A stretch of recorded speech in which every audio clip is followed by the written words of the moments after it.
Mee Doktor Abiyyi gaaffiis gaafannuu gaggabaabsitee akka nu deeftu abdii sirraa qabna.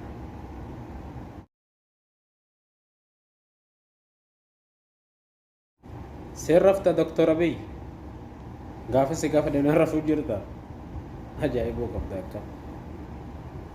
Okay Doktor Abiyyi ati uummata Oromootiif qabsooftamoo eenyuuf qabsaa'aa jirtame? Eenyummaa ofii dagannee eenyummaa nama biraa fudhannee miti. Okay Doktor Abiyyi xiyyeeffannoo kan kennu golee jira. Uummanni Oromoodhaa naftanyaa buqqisuudhaaf maaltu isa barbaachisaa maaltu isa irraa eegama? Akka Oromootti tokko ta'u akka Oromootti gurummaa. Biyya Itoophiyaa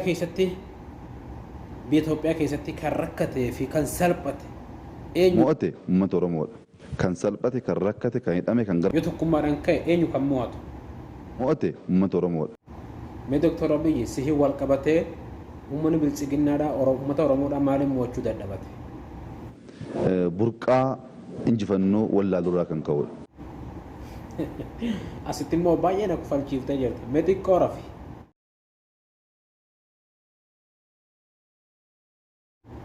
Mee uummata Oromoodhaa kana maaliin mo'achuu dadhabdan si warroonni bilchiginnaadhaa si wal qabatee? Ilaalcha sammuu mo'ichaas hin qabnu. Mee maaliif mo'achuu dadhabdan uummata Oromoodhaa kana isin? Ilaalcha sammuu mo'ichaas hin qabnu. Maaliif mo'achuu dadhabdan mee? Warroonni bilchiginnaa uummata Oromoodhaa maaliif mo'achuu dadhabdan isin? Bittinnoofnee dhumaa jirra waliigaluu hin dandeenye. Tole Doktor Abiyyi yaadni kan kee waa baay'ee nama kufalchiisa. Mee uummata Amaaratiif haa xiqqaatu gahee shoora kam kee taphachaafii jirtame? Kan isaanii akka hojiirra oolu gochuu hin dandeenye. Tole Doktor Abiyyi mee karaa aangootti dhufuu kan keetiif uummata Oromootuun karaa aangootti si fidate moo meesituun gahee qabsoo kan keetiin gara aangoo tanatti dhufe? Anatu moo'ee anatu siin gahee.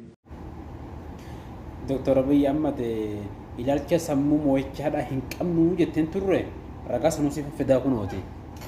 Ilaalcha sammuu moo'ichaas hin qabnu. Edaate sobdeetuma biyyattii walitti burjaajessaa jirta Doktor Abiyyi aangoo tana haala kamiin mee biyya hoogganuu dandeessati? Yaada mo'ataa duwwaa osoo hin ta'in yaaduma dadhabaa yoo ta'u. Yaada mo'ataa yoo osoo hin taane yaaduma dadhabaa taanu biyyaan bulcha jechaa jirtati. Hayya gaati Doktor Abiyyi waan istuudiyoo keenyatti argamteef galatoomi siin jennu. Halkan gaarii hirriba kan keessanitti fufi.